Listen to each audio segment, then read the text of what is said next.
3, amendment to City Code, Chapter 11.05.D.2, which is R1, 1 and 2 family residential district, conditional uses. The purpose of the amendment is to modify or eliminate the requirement that hours for additional food service at bed and breakfast be limited to between 8 a.m. and 4 p.m. The applicant is the City of Little Falls Planning Commission. Greg, yeah, when we were going through the Chapter 11 process, it was brought up that we should review this requirement that we have here about eliminating the requirement for hours between additional food service at bed and breakfasts. And so at the time, we didn't want to slow down the Chapter 11 component of it because it was pretty encompassing. To go ahead and get that change made, we're going to bring it back and have it, the Planning Commission review it and discuss it at that point and move it further length to see if that's something that we want to do. So that's where we are at tonight. That's some of the history on this too. I think, forget the year, it was before I think I started working here, 2012 or 13 or something like that. There was some new bed and breakfast rules put into place. In 2015, the city passed some new regulations regarding the on-street and off-street parking allowances for those. And so basically it said if you have home occupations or bed and breakfasts, or really any other use that has two different uses as part of it, so like a bed and breakfast would have people staying overnight and have breakfast experience, and then there would, in some cases, they could apply for this additional food service category, whether they have teas or dinners or whatever it might be. And when those were originally passed, there was this limitation on the hours. When we talked about changing the parking requirements, there was an allowance made to have that secondary use or that additional food service use that would be served by on-street parking. And so part of the reason I think that there was some concern about having limitations on the dining by appointment or the additional food service was because there was going to be an overlap. So you might have people coming for that event and then also have people there to stay overnight, and will there be enough off-street parking and those kinds of things. And so that was part of it, not all of it. I think there's certainly other issues with noise or how late into the night they go or how early they start or whatever it might be. But that was one aspect of it. So given those two things, I think the discussion tonight in my mind is and the way it's proposed is just to eliminate that 8 o'clock or 4 o'clock time frame completely, but you could also discuss not eliminating it, but just changing the hours to give some more flexibility potentially to the operators of those facilities. I think it's been discussed in the past that there's times where they would like to have lunch service of some kind, or a little later into the night than 4 o'clock. So that's the discussion for tonight. Whether you feel like that's a good idea or not, so you can leave it the way it is and not make any changes, or you can eliminate it entirely, or you can do something in between where you can change the hours instead of either of the other two options. Okay. We'll open the public hearing up for comments from the public at 6:46. Public comment? State your name and address for the record, please. Raquel Lundberg, 301 3rd Street Southeast, Little Falls, Minnesota. I own and operate a bed and breakfast, and from the beginning I thought that the hours for food operation between 8 a.m. to 4 p.m. was a little bit self-contradictory. For one thing, I think their planning commission was concerned that there was not going to be enough off-street parking or on-street parking. I have enough off-street parking for all of our guest rooms, but on-street parking for additional food service. But this would have only made sense if the hours were between 11 and 4, not 8 and 4, because there are still overnight guests there until 11 o'clock who are taking up this parking spot. So that didn't make sense. So what I would urge the Planning Commission to do in this situation is to either eliminate it completely. For one thing, we often have guests who have spent the night, who have a plane to catch, and they need to eat breakfast at 6 o'clock. so that they can get on the road. A lot of bed and breakfasts don't offer that option. We would like to. We would like to be able to feed our guests at whatever time they need to eat breakfast. Also, we oftentimes have guests that want to have a tea party in the evening at 5 o'clock or 6 o'clock, and they're overnight guests, and I can't do that. So I've been, for several years now, had to limit the amount of money that I'm able to make when it's not taking any additional parking spots. And now with the new parking regulations, where my guests who were coming for additional food service can park on the street, it doesn't really make any sense to say that I can't serve them tea after 5 o'clock or after 4 o'clock. Also, another thing that bed and breakfasts often do is to do like murder mystery dinners and that kind of thing. That would be an evening event.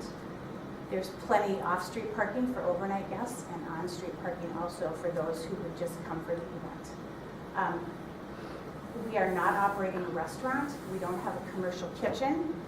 However, the health department, the Morrison County Health Department, does allow us to do up to 10 events a year with a special license that would allow for us to serve no more than 10 people at a time. We are licensed for teas, but again, those hours of limiting the teas are just really causing us to, it's really pulling in the reins on the amount of revenue that we could generate. And I think, for small businesses trying to pay the bills for the city to say, no, you can't do that when there's really not a good reason other than parking, and now that has been eliminated through the new parking ordinance.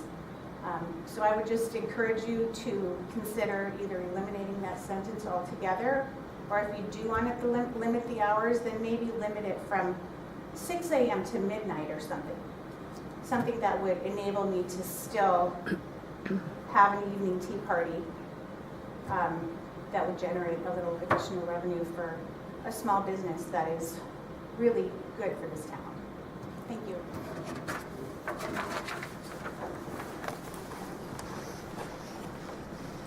Any other public comment? Yes, Robin Hensel, 807 First Street Southeast.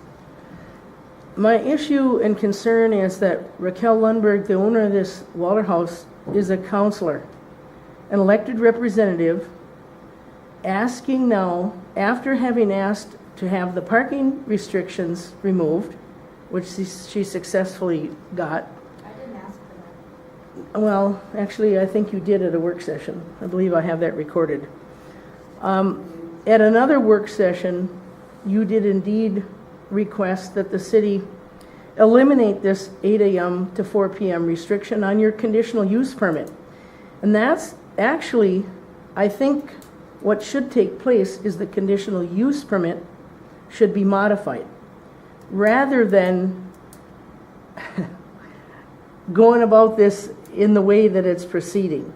Because if you allow this, she's skirting her conditional use permit, and I don't think that's a correct way to enforce conditional use permits.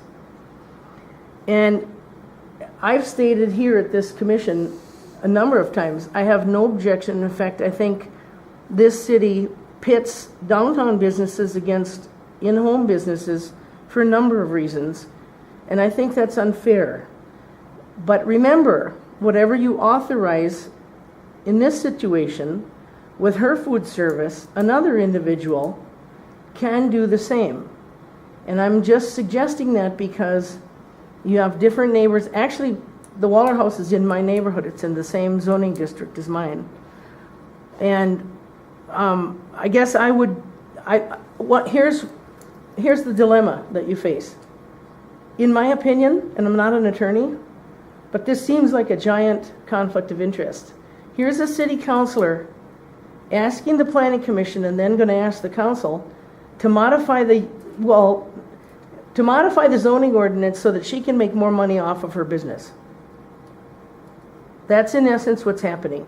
And I think the more proper thing to do would be to modify the conditional use that was developed solely for her. There were no other bed and breakfasts in town at the time.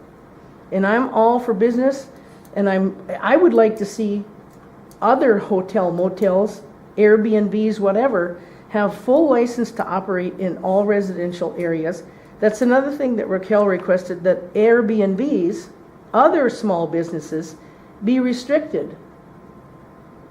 Another conflict of interest. So there, I've stated what I wanted to state. I believe I have opportunity to speak again. You do. Okay, first of all, I'm not coming to the zoning commission as a council member. I'm coming as a small business owner. I recall that when Mayor Zilka owned his bar and he applied for a liquor license, he abstained from the vote. I think as a citizen, as a small business owner, I have the right to ask for this. I will not vote on it. I will abstain from the vote. What the other council members decide to do, or what the zoning commission decides to do, is up to them. But as a business owner, I have a right to do this. And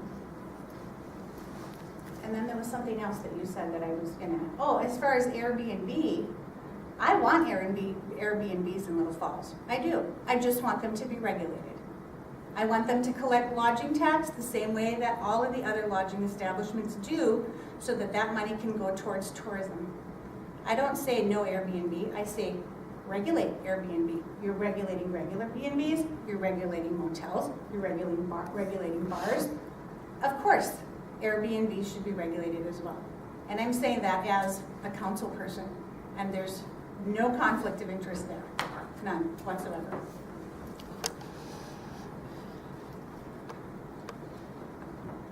Any other public comment? Yeah, I'd like to comment again. Okay. You may not be coming as a counselor, but the fact is you are a counselor for this city. And the correct way to do this, and I might ask, why didn't you ask to have your conditional use permit modified? Why didn't the zoning administrator require that? Your conditional use permit is in effect currently. And it states, I'm not in violation of it.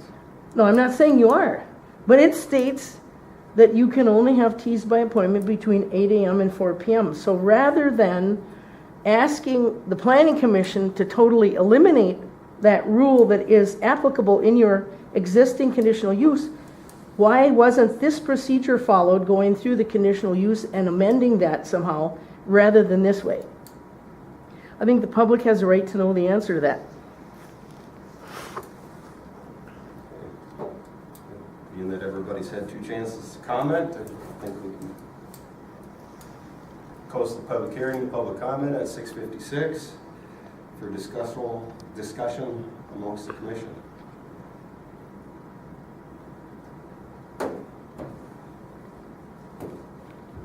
Well, to get it moving, we need a motion. I'll move to approve the elimination of the, is that specifically, is that what we're looking at? Yeah. Yeah, I move to approve the elimination of section, by section, I guess. D1,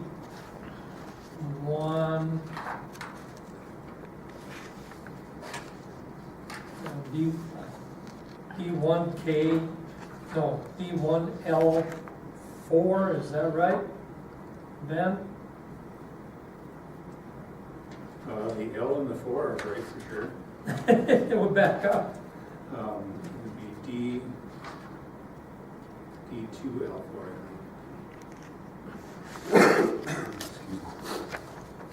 I mean, if you say it's as shown in the staff report. As shown in the staff report, but I've got some questions, so, but I'll make the motion to get it going.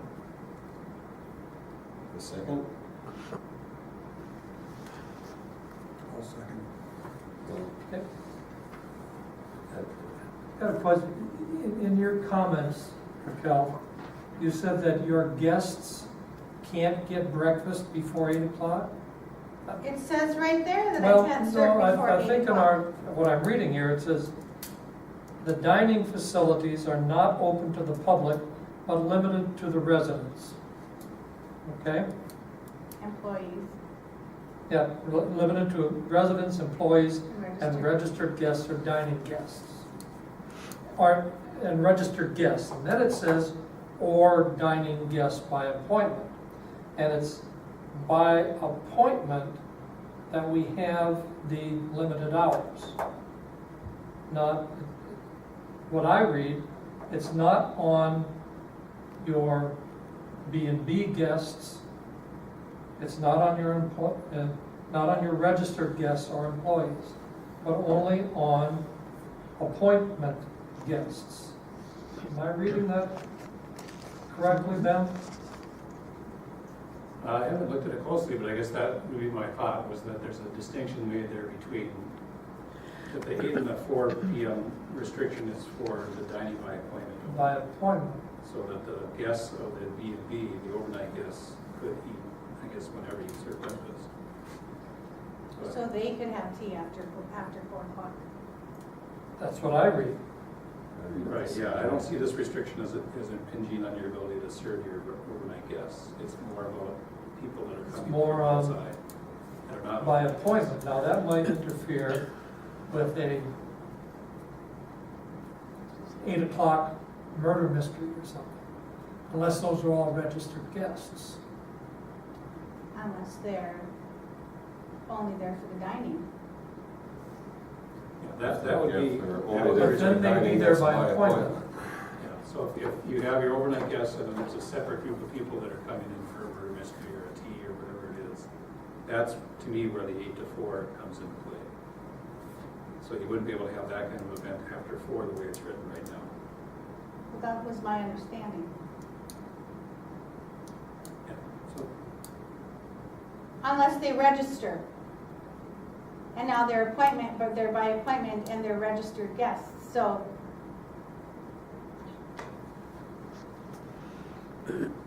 Please clarify this for me. yeah, I think that's part of the discussion is this a necessary distinction to make? I've been this whole time under the impression that I couldn't serve any meals between 8 and 4. Or you can No. only serve meals between. Oh, I'm sorry, I can Yeah. only serve meals between 8 and 4 For dining by appointment. for dining by appointment. So if I have somebody that is not staying overnight, who wants to have a tea party That's by appointment. for her 80-year-old grandma, and she wants to have it at 6:30 at night, by appointment, I That have to you- say no. That you'd have to, under this language, that's, you would say no. Yes. Yes. And I have had to say no on multiple occasions because I don't want to be in violation of my conditional use permit by serving a tea by appointment after 4 o'clock. But the 8 to 4 restriction